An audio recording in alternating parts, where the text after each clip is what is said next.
Join us now then on this trip through history to see what's happened to the 38th over those 25 years. In 1986 it was the 18th anniversary of the 38th Bristol, and so we decided to go back to Guernsey, the place we'd gone to mark our 10th anniversary. We travelled by train down to Weymouth, and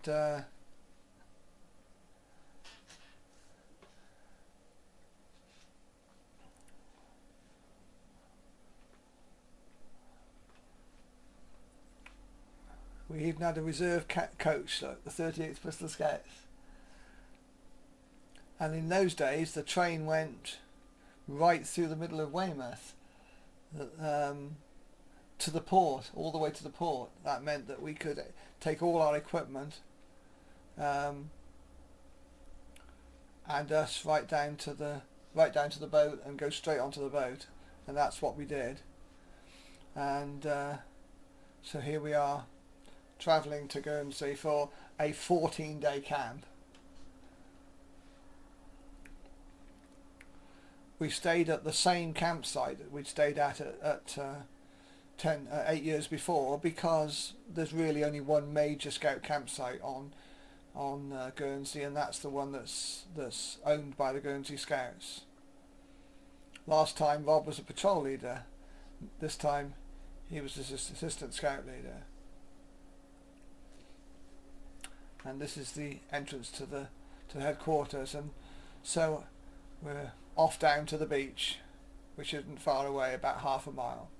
The beach is never far away in Guernsey. It's quite a small island. But this was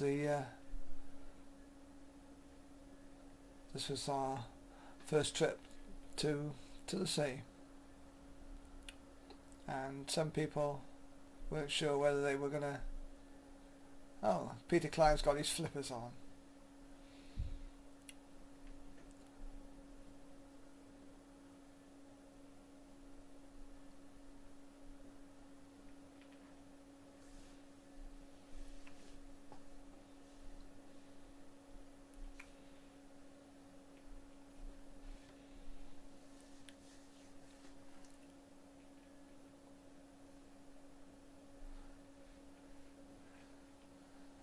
Some web children, and then we went down to the castle at St. Peter Port, where at 1 o'clock each day they fired the cannon.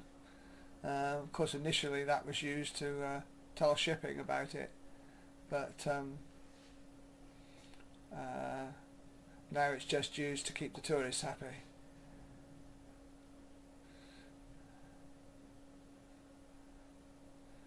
For 30 minutes later, and their wonderful uniforms will have disappeared, and they'll be mingling with the crowd. This is Sheik Robert.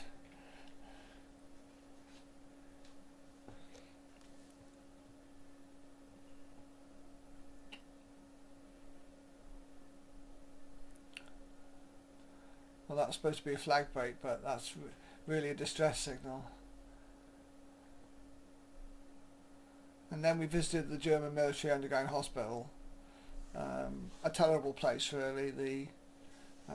It was built with slave labour, and many Guernsey people lost their lives. And then to this edifice, this miniature church built by two brothers, I think they were monks, full of made with shells and broken china, and well worth a visit.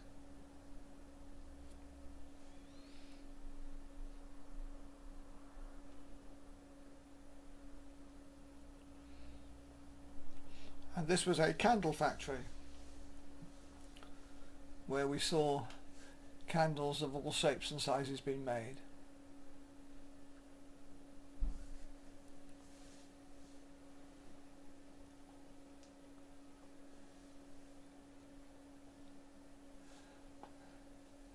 Jason Bishop with his with his carrot Jason. We hired a minibus at times to get us around the island.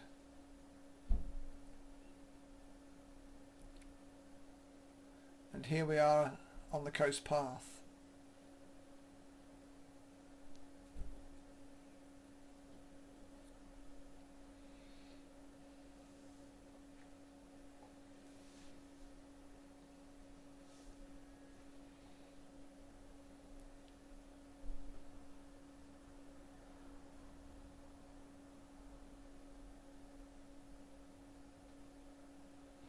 And these, one of the fortifications built by the occupying forces in the Second World War.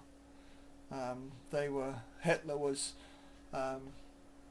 very pleased that they'd captured a bit of Britain and assumed that we would go back and try and retake it, and so he spent huge amounts of time and money building fortifications. Of course, we'd already told the locals that there was no way we could ever recapture it. We just had to leave it, told them to cooperate with the Germans and until the war was over.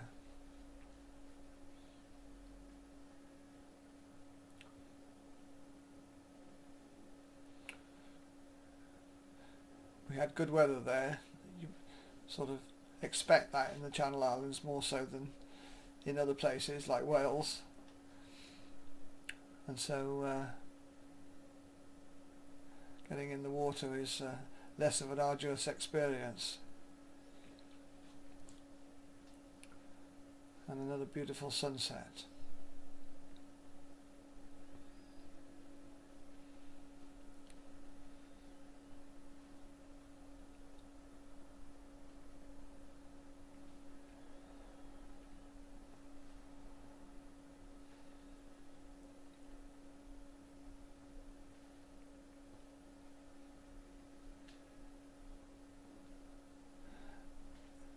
And we were there in time to see the Guernsey Battle of Flowers, as it's called. A huge event where flowers, both real and synthetic, are used to decorate all sorts of things, and we actually had free admission in return for some administrative work we did to help the event.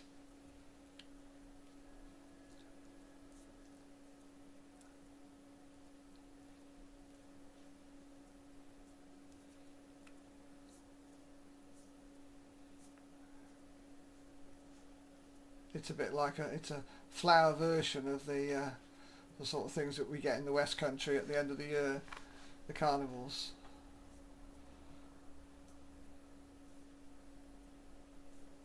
Very, very picturesque and well worth seeing. These are pretty well unique things that happen only in, that I'm aware of, in Guernsey and Jersey. These battles of flowers, as it's called, because of course of the huge amount of flowers that are. One of the things that we did was we had to provide people to identify each sort of major exhibit. And then from there we went to the zoo in Guernsey. A relatively small zoo, situated on the west coast of Guernsey, close to the sea, but quite a unique visit.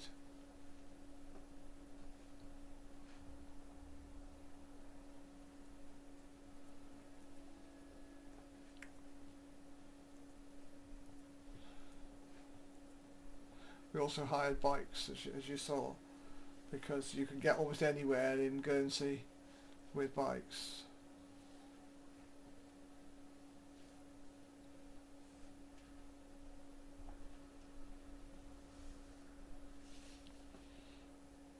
Wherever you are, it doesn't change. The same flag breaks, the same inspections.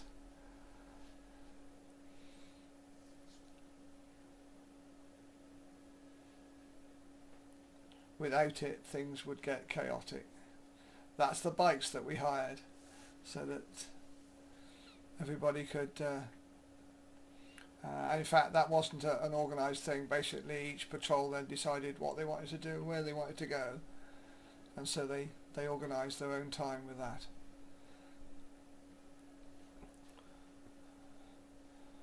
Scout Zone.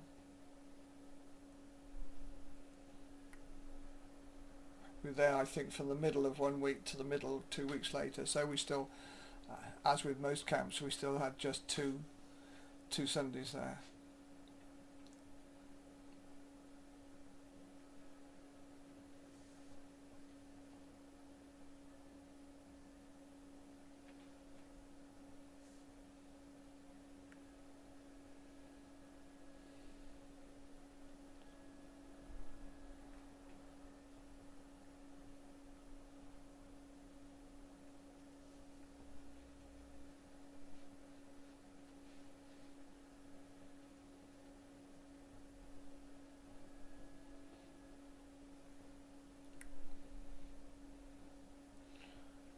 And then off we went to I'm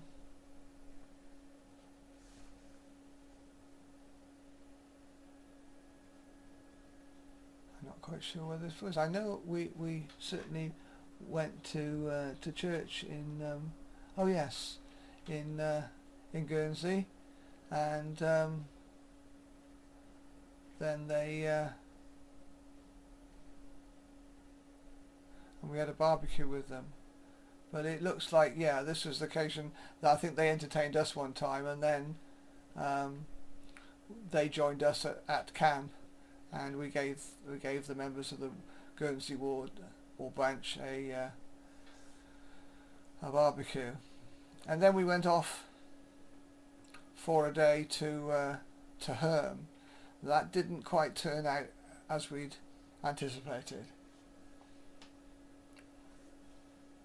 It's only 4 miles across the water from St Peter Port to Herm, but while we were there was a substantial change in the weather, and well, we'll tell you about that in a little while.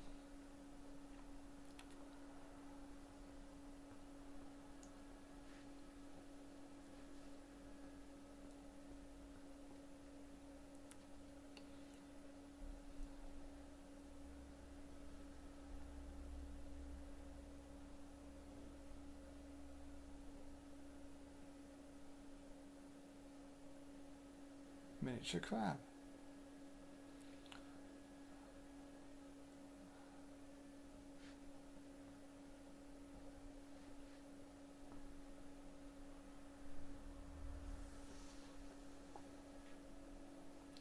As you can see, the weather turned a bit nasty.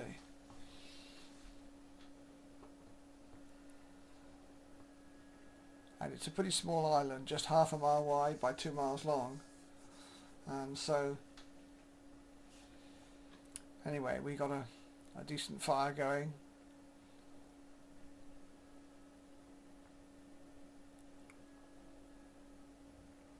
We had a shelter and survival bags, but the wind was pretty severe, and we had quite a difficult night.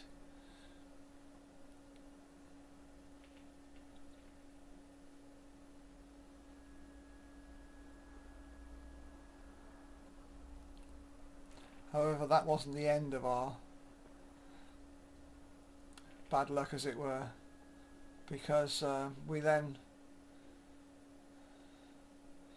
walked around part of the island, but were soon informed that the ferry was considered to be too dangerous for it to make the journey to Herm, and so there we were stuck. You can see how rough the sea is, and we were informed the ferry wasn't going to run.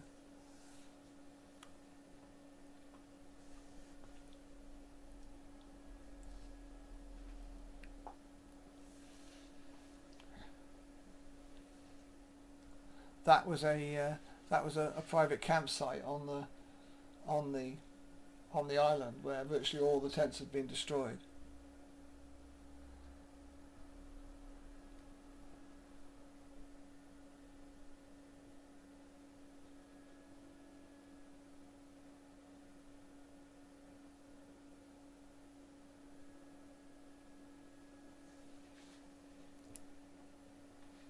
Well, we waited and made sure that we were fairly close to the port, and then we were very grateful when they decided to try to come in with a boat, but we were told that was it, that was the only boat, so we had to catch it, and the journey back was horrendous. It was only a small craft, and the sea was very difficult, but very rough.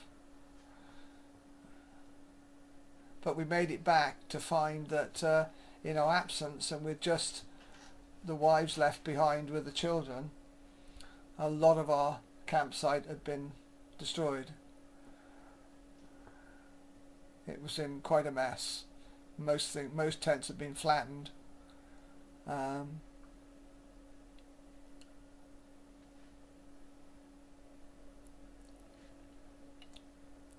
And Sandra and Belinda and the young children had to survive that on their own. And so we set about. It was also very close to us going home.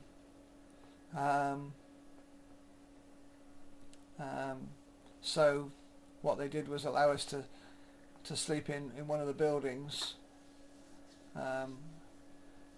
immediately until we got ourselves a bit more organised. Anyway, the weather changed, the sun came out again, and here we are on the beach. And what we're doing now is to test people's ability to walk in a straight line when they're blindfolded. And hardly anybody could do it, but in the end they all had their own back, as it were, because they asked Skip to do the same and he walked into the sea.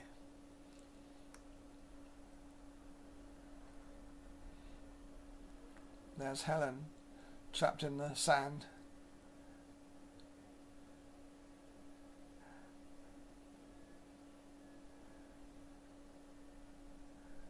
Surprising she didn't have her arms pulled off.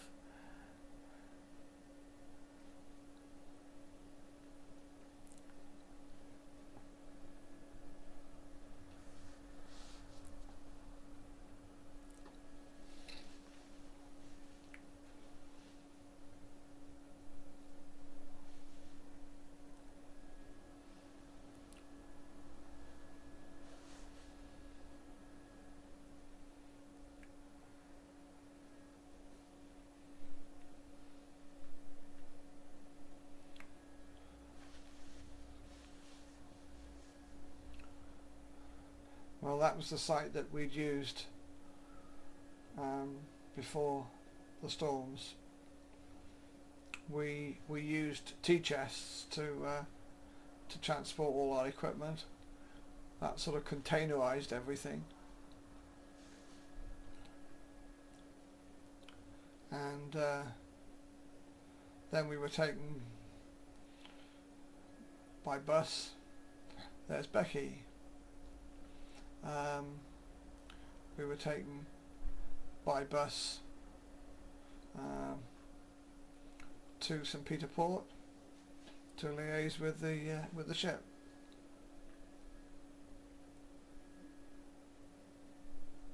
That's obviously a web by a face like that. I think we got there a little on the early side, but eventually the ship came in. We got all our equipment on board and set sail for Weymouth.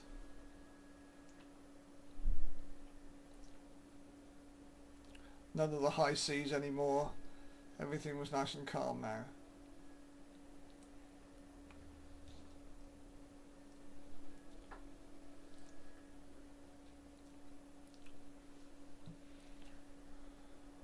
So we said goodbye to St Peter Port, and as we moved away past some of the other islands of the Channel Island group,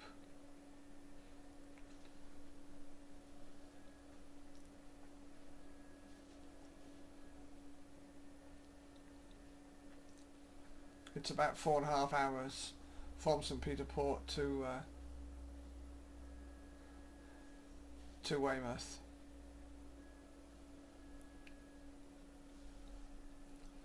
And soon we saw the coastline of England.